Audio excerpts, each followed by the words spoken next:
اعوذ باللہ من الشیطان الرجیم بسم اللہ الرحمن الرحیم یا معشر الجن والانس الم یاتکم رسل منکم یقصون علیکم آیاتی وینذرونکم لقاء یومکم ھذا قالوا شہدنا علی انفسنا وغرتهم الحیاۃ الدنیا وشہدوا علی انفسہم انہم کانوا کافرین۔ کہا جائے گا اس دن، یہ گویا کہ یہاں محذوف ہے، اے جنوں اور انسانوں کی جماعت ہو، کیا تمہارے پاس نہیں آ گئے تھے رسول تم ہی میں سے؟ اب چونکہ دونوں کو جمع کر کے کہا جا رہا ہے تو جو انسانوں میں سے رسول ہیں گویا کہ وہی جنات کے لیے بھی رسول ہیں۔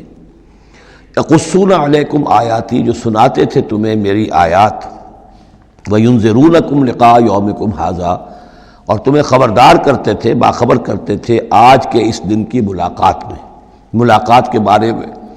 قالوا شہدنا علی انفسنا، وہ کہیں گے کہ ہم خود گواہ ہیں اپنی جانوں پر، اور علی، ہم اپنی جانوں کے خلاف خود گواہ ہیں، حاضر ہیں۔ وغرتہم الحیاۃ الدنیا، اور انہیں دھوکے میں ڈالے رکھا دنیا کی زندگی نے۔ وشہدوا علی انفسہم، اور وہ خود گواہی دیں گے اپنے خلاف، انہم کانوا کافرین، کہ وہ یقیناً کفر کی روش پر چلتے رہے۔ قرآن مجید میں یہ جو میدان حشر کے مکالمات ہیں وہ مختلف قسم کے آئے ہیں، اور معلوم ہوتا ہے کہ بہت سے مراحل ہوں گے۔ کسی مرحلے میں کچھ لوگ ہوں گے جو صاف انکار بھی کریں گے، ہم پڑھ چکے ہیں، وہ کہیں گے فَلَمْ تَكُنْ فِتْنَتُهُمْ إِلَّا أَنْ قَالُوا، اس وقت کوئی چال نہیں رہے گی کہ مَا كُنَّا مُشْرِكِينَ، ہم تو مشرک نہیں تھے۔ تو یہ مختلف مواقع ہیں، مختلف گروہ ہیں، مختلف جماعتیں ہیں، اس لیے ان میں یہ نہیں سمجھنا چاہیے کہ کوئی تضاد ہے، بلکہ یہ کہ یہ مختلف مواقع پر مختلف لوگوں کی طرف سے جو بات ہوگی اس کو بیان کیا گیا ہے۔ ذالک ان لم یکن ربک مہلک القری بظلم واہلھا غافلون، یہ اس لیے کہ آپ کے رب کی یہ سنت نہیں ہے کہ وہ بستیوں کو برباد کر دے زیادتی اور ظلم کے ساتھ، جبکہ اس کے رہنے والے اہلھا، وہاں کے لوگ بے خبر ہوں۔ اس سے مراد یہ ہے کہ جب بھی رسولوں کو بھیجا گیا اور انہوں نے قوموں کو خبردار کر دیا، انذار اور تذکیر اور تبشیر کا حق ادا کر دیا، پھر اللہ کا عذاب آتا تھا۔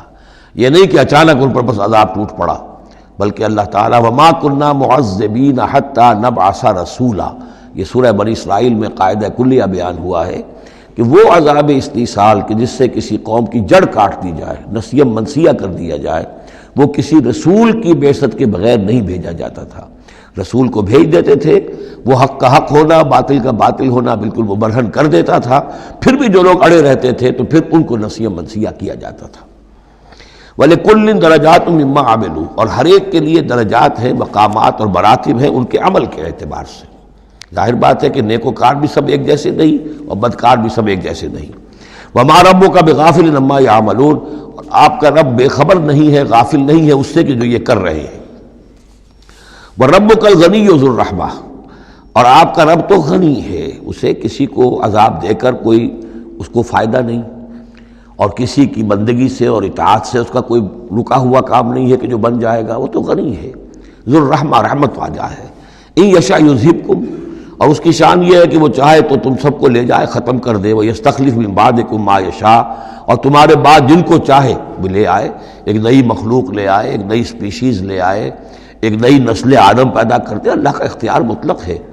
کما انشاکم من ذریۃ قوم آخرین، جیسے کہ تمہیں اٹھایا ہے کسی اور قوم کی نسل میں سے۔ قوم عاد تھی عرب میں بڑی زبردست، لیکن جب اس کو تباہ و برباد کر دیا گیا تو انہی میں سے جو لوگ چند ساتھی اہل ایمان تھے حضرت ہود کے، وہی لوگ وہاں سے ہجرت کر کے چلے گئے، اور ان کے ذریعے سے پھر سمود کی قوم جو ہے وہ انہی کے ذریعے سے وجود میں آئی۔ پھر سمود کو بھی ہلاک کر دیا گیا، تو پھر ان میں سے جو اہل ایمان تھے وہ کہیں چلے گئے ہجرت کر کے، تو ان سے ایک اور قوم وجود میں آ گئی۔ تو فرمایا جیسے تمہیں بھی ہم نے اٹھایا ہے اور قوموں کی نسل میں سے، اسی طریقے سے ہم تمہیں ہٹا کر کسی اور قوم کو لے آئیں گے۔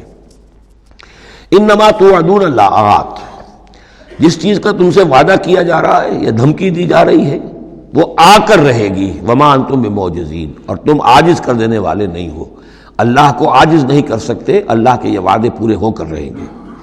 قل یا قوم اعملوا علی مکانتکم انی عامل، اب یہ ہے چیلنجنگ انداز، کہہ دیجئے اے میری قوم کے لوگوں، کر لو جو کچھ کر سکتے ہو اپنی جگہ پر، میں بھی کر رہا ہوں جو میرے بس میں ہے۔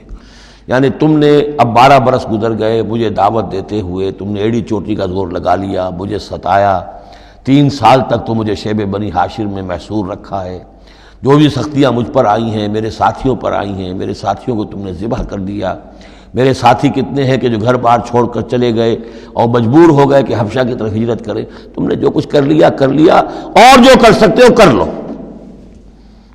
قل یا قوم اعملوا علی مکانتکم انی عامل، مجھے جو کرنا ہے وہ میں کر رہا ہوں، جو میرا فرض منصبی ہے وہ مجھے ادا کرنا ہے۔ فسوف تعلمون من تکون له عاقبۃ الدار، تو ان قریب تمہیں معلوم ہو جائے گا کہ کس کے لیے ہے وہ عاقبت والا گھر، کس کے لیے کامیابی ہے، کس کے لیے جنت و راح و ریحان ہے، اور کس کے لیے وہاں پر دوزخ ہے اور اللہ کا عذاب ہے۔ انہ لا یفلح الظالمون، یقیناً ظالم فلاح نہیں پائیں گے۔ صدق اللہ العظیم۔